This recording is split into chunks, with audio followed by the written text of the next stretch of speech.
Bien-aimés dans le Seigneur, nous voici de retour sur notre partage, notre capsule qui porte le thème de faut-il observer, honorer le Shabbat, euh, même si Jésus a tout accompli. Hein? Donc, est-ce qu'on doit honorer le Shabbat alors que Jésus a tout accompli, bien qu'il ait tout accompli? Alors donc, nous parlons du Shabbat. Notre souci, c'est vraiment de redorer la place de Dieu, notre Père, dans notre vie de foi. Comme je l'ai souligné dans la partie précédente, quand la liturgie est orientée vers Dieu le Père, en passant par Jésus-Christ, mais dans la réalité, dans le quotidien, quand on considère la façon dont les gens prient, quand on considère, n'est-ce pas, l'approche de la prière des gens, quand on regarde, n'est-ce pas, le chant, les compositions des chants, on réalise que tout est tourné vers le Christ, vers le Saint-Esprit, vers Marie, vers le Saint. Et souvent, le plus oublié, malheureusement, c'est le Créateur lui-même, le Tout-Puissant lui-même. Celui-là même que Jésus-Christ est venu nous révéler. Celui-là même que le Saint-Esprit nous aide à connaître pour entrer dans son intimité. Voyez-vous? Voilà pourquoi c'est important que nous puissions vraiment prendre le temps d'examiner ces préceptes qui concernent le Shabbat. Qu'est-ce qu'il en est exactement? Alors, quand nous parlons du Shabbat ou le sabbat, le sabbat en français, donc quand nous parlons du sabbat, en fait, nous parlons du samedi. Quand on regarde dans le nom de jour, hein, c'est révélateur. C'est révélateur. On voit par exemple le nom qui porte en fait, qui sont déterminés par la racine latine. On voit par exemple Luna Dies, la lune, le jour de la lune, où les gens adoraient la lune, voyez-vous. Alors on va pas appeler ça lundi, en français Luna Dies. On va dire Mars, vous voyez, le Mars, le jour de Mars, où les gens adoraient la planète Mars, voyez-vous. Mercredi, donc c'est le jour où les gens adoraient Mercure, voyez-vous. Les dies, les dies à la fin c'est dies en latin, qui signifie jour, voyez-vous. Jeudi c'est la même chose, Jupiter. Donc les gens adoraient Jupiter ce jour-là. Et on le voit vendredi, la même chose. Donc tous les jours, on voit que le Vénus, n'est-ce pas? Alors donc c'était dédié à Vénus. Et les gens adoraient Vénus ce jour-là. Alors, mais le samedi, voyez-vous, la parole dit Sambat Dies, le jour du Shabbat, le jour du repos. Et alors, le dimanche, Sunday, donc le jour du soleil. Les gens adoraient le Dieu soleil. Voyez-vous? Donc, dans la tradition latine, tous les jours étaient dédiés à des dieux. Tous les jours étaient dédiés à des dieux. Et c'est donc important que nous prenions conscience de ça d'abord. Et donc quand nous parlons de Shabbat, nous parlons d'un jour, nous parlons d'un temps, nous parlons d'un espace temporel qui doit être réservé au Dieu créateur, comme exactement les autres espaces qui étaient réservés aux créatures, aux dieux créatures, c'est-à-dire la lune, les astres et tout le reste. Ils avaient des espaces qui leur étaient réservés. Et ce jour-là, les gens ne faisaient absolument rien. Le jour où ils adoraient le Dieu soleil, c'était un jour où il y avait des lois, des décrets, des hommes. Ce sont les rois qui décrétaient que ce jour, tout le monde doit adorer notre Dieu, mon Dieu. Et c'était comme ça. Et tous les sujets obéissaient. Parce que le Dieu du roi était le Dieu de tous les sujets. Donc, c'est la même chose. Mais nous, ici, Dieu lui-même, c'est Dieu lui-même qui donne le précepte de son jour. Et dit donc, ce jour-là, le samedi, qu'il appelle le 7e jour, n'est-ce pas? Parce qu'on considère, n'est-ce pas, dans la tradition biblique, le dimanche comme le premier jour de la semaine. On considère le dimanche comme le premier jour de la semaine, donc le samedi est le 7e jour, donc c'est le samedi qui tombe le jour du Shabbat. Alors, donc nous avons affaire au samedi. Quand on regarde dans le livre de Genèse, le chapitre 2, on voit comment Dieu, en créant tout, il se repose justement le 7e jour. Voyez-vous? Donc, Dieu prend le repos le 7e jour. Le repos, c'est par rapport à une œuvre qu'on a commencée. Par rapport à une œuvre, ce n'est pas juste le repos pour relaxer comme ça, non. C'est par rapport à une œuvre qu'on a commencée pour contempler l'achèvement de son œuvre. On contemple l'achèvement. Quand nous contemplons l'achèvement de notre œuvre, en fait, ça nous met dans l'émerveillement. Ça nous met dans l'admiration. C'est ça que nous appelons adoration. Donc, Dieu veut que, en ce jour-là, que nous puissions nous arrêter pour contempler l'œuvre qu'il a créée pour nous. L'œuvre de la création. Que nous puissions nous arrêter pour contempler. En contemplant l'œuvre de la création, et que nous puissions, n'est-ce pas, fixer notre regard sur le Créateur lui-même. Voyez-vous, dans le premier chapitre du livre de Romains, Paul dit quelque chose d'intéressant. Je vais revenir sur le texte du Shabbat, mais je voulais d'abord vraiment lire ceci que Paul dit aux Romains. Je trouve ça intéressant. Le premier chapitre, la parole de Dieu dit ceci. Voici la remarque que Paul fait. Il dit, voilà, alors les hommes, bon, en effet, verset 20, Romains 1, verset 20. En effet, la perfection invisible de Dieu, sa puissance éternelle et sa divinité se voient à l'œil depuis la création du monde. Quand on le considère dans ses ouvrages, ils sont donc inexcusables, puisque, ayant connu Dieu, ils n'ont point glorifié comme Dieu et ne lui ont point rendu grâce, mais ils se sont égarés dans leurs pensées et leur cœur sans intelligence a été plongé dans les ténèbres. Se vantant d'être sages, ils sont devenus fous. Ils ont changé la gloire de Dieu. Ils ont changé la gloire de Dieu, du Dieu incorruptible, en image représentant l'homme corruptible, des oiseaux, des quadrupèdes et des reptiles.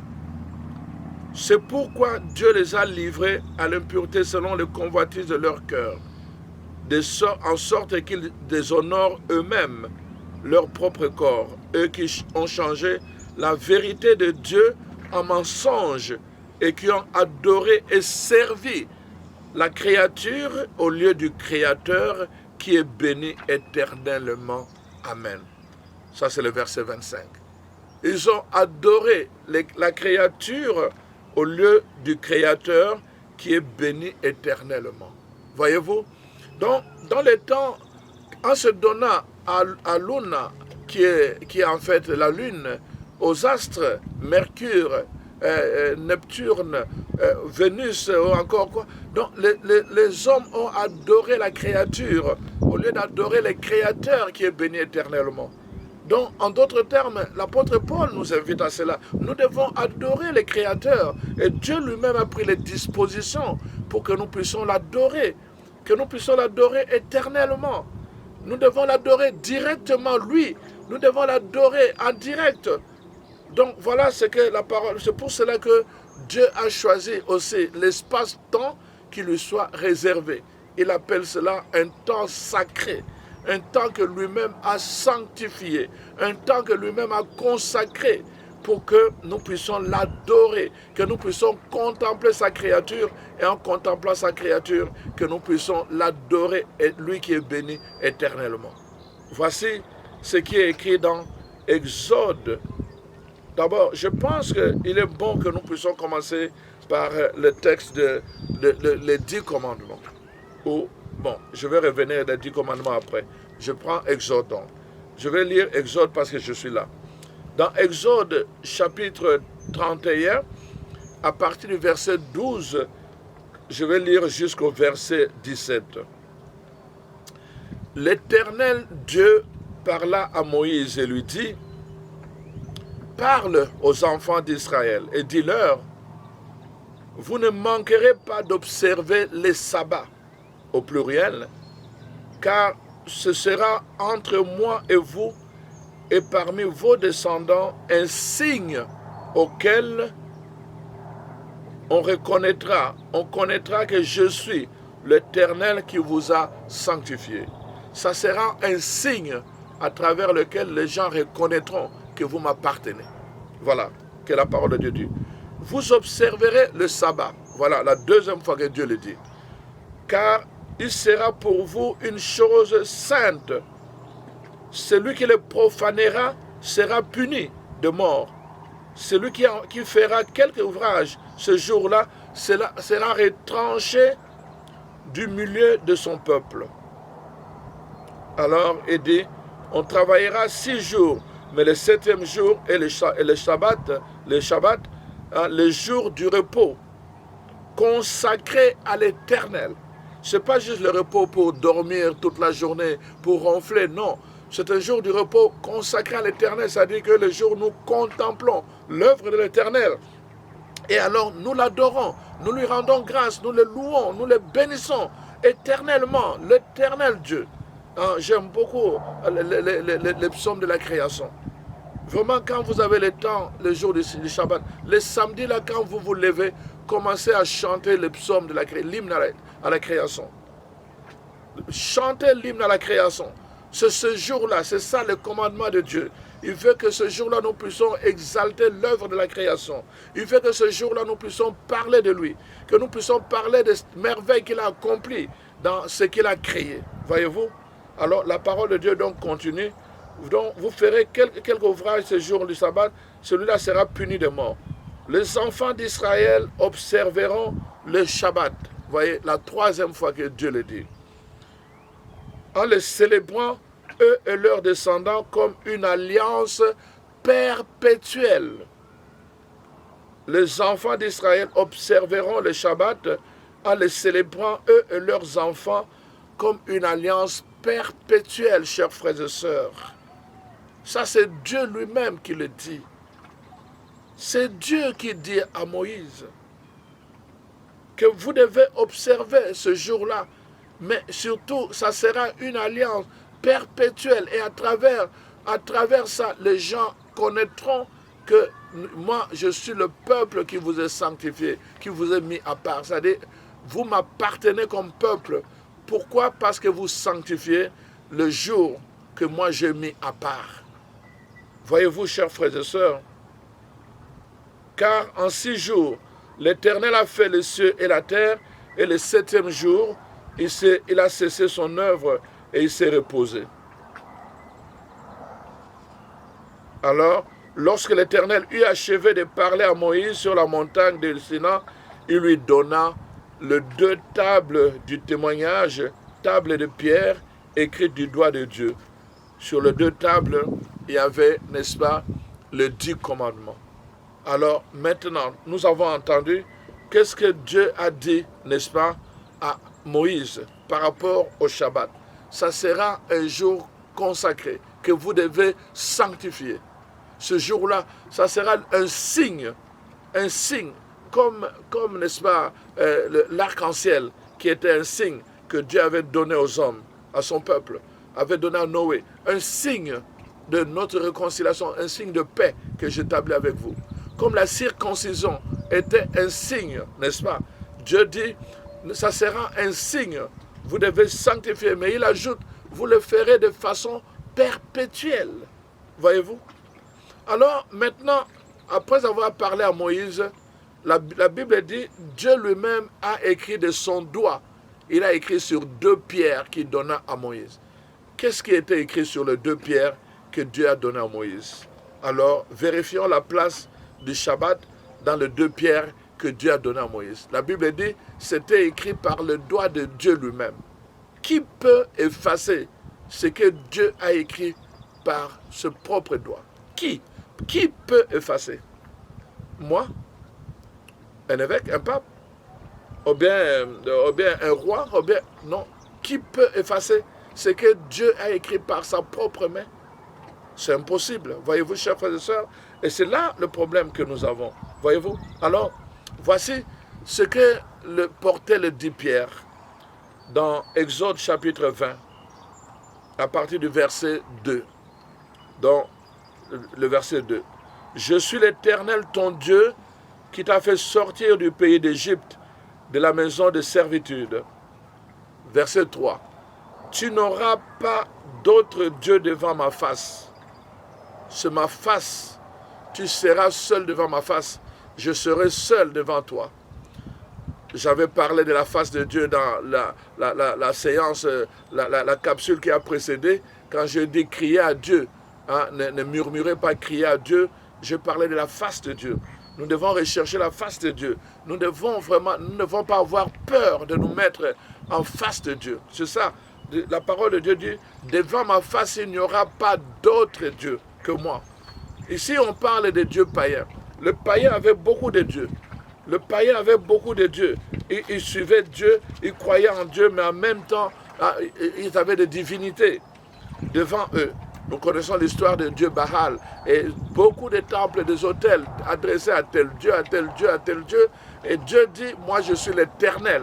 C'est-à-dire, je ne change pas. Je ne change pas. Je suis le même hier, aujourd'hui et demain. Alors, ma parole non plus ne change pas. Voilà, donc tu n'auras pas d'autre Dieu devant ma face. Et tu ne te feras point d'image taillée, ni de représentation quelconque des choses qui sont en haut dans les cieux ou qui sont en bas sur la terre. Ça, c'est le verset 4. Nous sommes dans ce que Dieu a écrit donc, sur le 2 Pierre qu'il a donné à Moïse. Et donc, voilà. Et qui sont dans les eaux plus bas que la terre. Tu ne te prosterneras point devant elles, et tu ne les serviras point. Car l'Éternel ton Dieu, moi je suis l'Éternel ton Dieu, je suis un Dieu jaloux qui punit l'iniquité de père sur les enfants jusqu'à la 3e et la 4e génération de ceux qui me haïssent et qui fait miséricorde jusqu'à 1000 générations à ceux qui m'aiment et qui gardent mes commandements. Est-ce que tu veux la malédiction que Dieu puisse te punir jusqu'à la 4e génération, ou bien que tu veux que Dieu te fasse miséricorde à toi et à 1000 générations par toi parce que tu obéis à ce commandement? C'est un choix que tu dois faire aujourd'hui. Le verset 7. Tu ne prendras point le nom de l'Éternel ton Dieu en vain, car l'Éternel ton Dieu te laissera point impuni, ne laissera point impuni celui qui prendra son nom en vain. Donc, tu ne prononceras pas le nom de Dieu en vain. Voyez-vous? Donc, depuis le commencement, le verset 2, 3, 4, 5, 6, 7, il est question de Dieu. Il est question de Dieu. Il est question de la face de Dieu.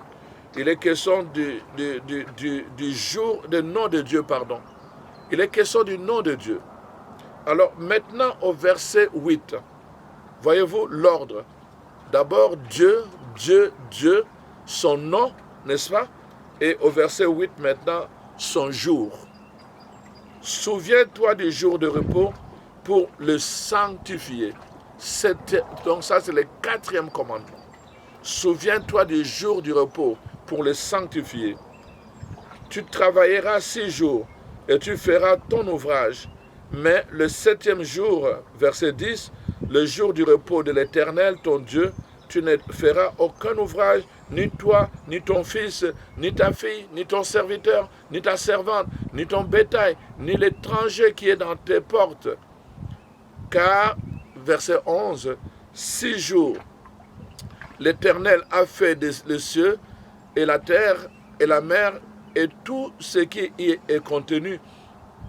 Et s'il s'est reposé le 7e jour, c'est pourquoi l'Éternel bénit le jour du repos et l'a sanctifié.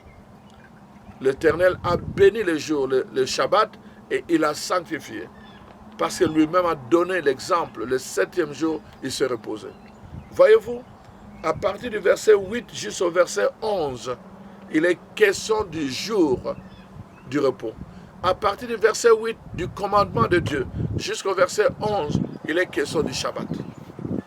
Dieu en a fait un ordre, un commandement.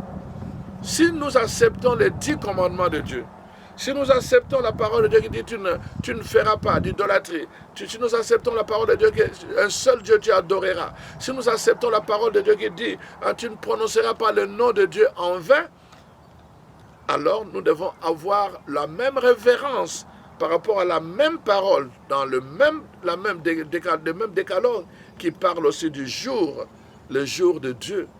Le jour de Dieu que tu dois sanctifier. Tu dois le mettre à part. Tu dois le consacrer, mettre ce jour à part. Le samedi, le Shabbat, tu dois le mettre à part pour penser à ce que Dieu a fait pour toi. Tu dois le mettre à part pour sanctifier le nom de Dieu. Tu dois mettre ce jour à part. Ce jour-là, tu dois prononcer le nom de Dieu. Tu dois louer Dieu. Tu dois glorifier Dieu, le créateur du ciel et de la terre. Tu dois le louer pour l'immensité de la mer. Tu dois le louer pour la forêt. Tu dois le louer pour les poissons. Tu dois le louer pour les oiseaux que je vois là-bas. Tu dois le louer pour le fleur. Tu dois le louer pour tout ce qui contribue. Les arbres nous apportent, n'est-ce pas, l'oxygène. Nous en avons besoin. Tout contribue au bien de Dieu. Je loue Dieu pour le soleil qui est en train de se coucher. Le soleil apporte quelque chose d'important pour les arbres. Je loue Dieu pour la pluie qui va venir. La pluie est là et ça féconde la terre.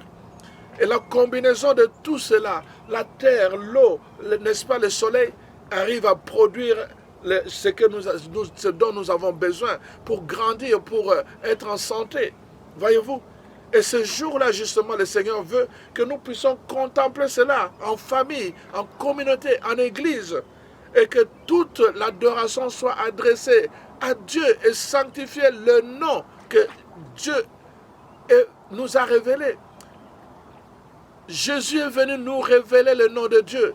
Dans Jean 17, 3, il dit, la vie éternelle consiste à te connaître, toi, le seul vrai Dieu. Toi, le seul vrai Dieu, et ton envoyé Jésus-Christ. Les gens doivent connaître le seul vrai Dieu. Jésus est préoccupé par cela. Nous devons connaître le seul vrai Dieu. C'est ce que Jésus est venu nous révéler. Il est venu nous montrer le chemin pour que nous puissions connaître le seul vrai Dieu. Le Saint-Esprit nous a été donné pour nous donner la révélation de ce Dieu-là. Parce qu'il est esprit. C'est en esprit que nous pouvons le connaître, le seul vrai Dieu. Chers frères et sœurs, en esprit. Et le Saint-Esprit nous est donné, non pas pour remplacer le seul vrai Dieu, il nous est donné pour nous aider à le connaître. Jésus n'est pas venu pour remplacer le seul vrai Dieu, il est venu pour nous le faire connaître. C'est toute la discussion qu'il a eue avec le Juif. Il a dit, regardez-moi, je suis l'image visible, mais du Dieu invisible. Voyez-vous, il est comme le doigt qui montre, voici la direction. Comment vous voulez voir la miséricorde de Dieu? Voyez mon cœur. Vous voulez voir l'amour de Dieu? Voyez mon cœur. Vous voulez voir la justice de Dieu? Voyez mon cœur. Vous voulez voir la grâce de Dieu? Voyez mon cœur. Vous voulez voir la puissance de Dieu? Voyez les miracles que j'opère en son nom. Chaque fois qu'il a opéré les miracles, qu'est-ce que Jésus disait? Si c'est par le doigt de Dieu que je le fais, si c'est par le doigt de Dieu que je le fais. Or, la Bible dit, cette parole, les 10 commandements ont été écrits par le doigt de Dieu. Et Jésus exalte le doigt de Dieu. Jésus l'a exalté le doigt de Dieu. Nous devons nous aussi exalter le doigt de Dieu. La création, c'est l'œuvre de main de Dieu. Les 10 commandements, c'est l'œuvre de doigt de Dieu. Nous devons exalter cela.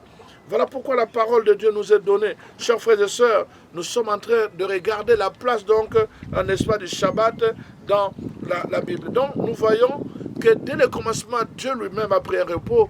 Dans Genèse 2.2, nous voyons que dans Exode 31, à partir du verset 12 jusqu'au verset 18, nous avons vu comment, n'est-ce pas, Dieu lui-même parle à Moïse pour lui montrer que, en fait, le Shabbat, le samedi, était le jour qui lui est consacré et que son peuple a le devoir de les sanctifier.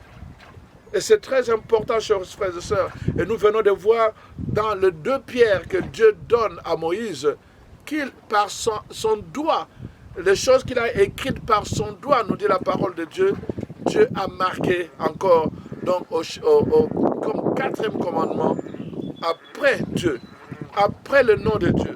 Le 4e commandement, c'est le jour de Dieu. Voyez-vous, le jour de Dieu. Ça vient avant toute chose. Donc le Shabbat fait vraiment l'objet d'un commandement. Ça fait l'objet d'un commandement. Ça fait partie des 10 commandements de Dieu. Donc c'est pour dire que vraiment Dieu veut y exprimer quelque chose de très important, quelque chose qui lui tient à cœur et qui doit aussi nous tenir à cœur parce qu'il en a fait un commandement. Ça doit nous tenir à cœur. Ça a tenu à cœur Jésus et nous allons le voir. Nous devons lui accorder une grande importance, chers frères et sœurs.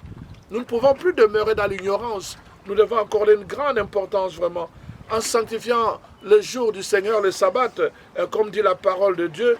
Dieu voulait évidemment que son peuple puisse le contempler comme le Créateur, qu'il puisse le contempler comme le Créateur à travers, n'est-ce pas, sa création.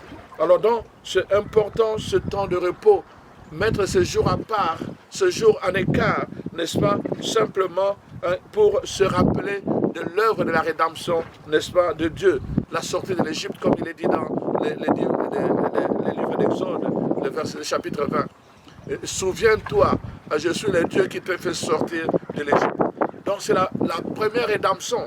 Dieu rappelle cela dans le commandement. Alors donc c'est très très important que nous puissions nous souvenir. Cette rédemption, évidemment, pour nous, les chrétiens, Dieu l'a accomplie à travers Jésus-Christ. Et alors donc, nous allons voir maintenant, dans le temps qui vient, parce que vraiment, c'est important que nous puissions considérer toute la question du Shabbat dans notre pratique. Je suis en train de vous dire, et je vais parler évidemment, les gens sont en train de se demander pendant qu'ils m'écoutent, et finalement, est-ce qu'on doit observer les samedis ou bien les dimanches? Ce n'est pas la question que j'ai posée. Moi, ce n'est pas ça ma préoccupation. Mon problème, vraiment, mon propos, c'est que nous devons prendre à cœur ce commandement de Dieu qui a été écrit par ce propre doigt. Nous devons prendre à cœur parce que Jésus l'a pris à cœur. Nous devons prendre à cœur parce que Dieu est revenu à plusieurs reprises là-dessus. À plusieurs reprises, il est revenu là-dessus pour que son peuple, n'est-ce pas, puisse l'adorer, le glorifier. Alors moi, vraiment, actuellement, le samedi, dans mon expérience personnelle, parce que je peux en parler avant d'entamer la troisième partie, je consacre ça vraiment à l'adoration à Dieu. Je me mets devant le Seigneur, comme je vous dis, je vais écouter, méditer l'hymne à la création, avoir l'ouvrage de tes mains, comme tu es beau, comme tu es grand Seigneur, à travers ta création. Et moi-même, l'autre jour, j'étais en train de prier et finalement, j'ai eu l'inspiration comme ça, et vraiment à travers un chant d'adoration qui était adressé à Dieu lui-même. Alors, je vais essayer un peu de chanter avec ma voix. Alors, subissez un peu ma voix pendant quelques minutes. Tu es saint, Yahweh, tu es saint. Yahweh, tu es vivant. Tu es puissant, Yahweh, tu es saint. Yahweh, tu es saint. Yahweh, tu es présent, tu es puissant. Je te loue, Yahweh, je te loue. Yahweh, tu es vivant, tu es puissant. Avec la vague ici, je t'adore, Yahweh, je t'adore. Yahweh, tu es vivant. Tu es puissant, tout puissant, Yahweh, tout puissant, Yahweh, tu es vivant, tu es puissant, merveilleux, Yahweh, merveilleux, Yahweh, tu es vivant, tu es puissant. Glorieux, Yahweh, glorieux, Yahweh, tu es vivant, tu es puissant. Vous pouvez ajouter tout ce que vous voulez dans votre chant d'adoration adressé à Dieu, le Très-Haut. Voilà.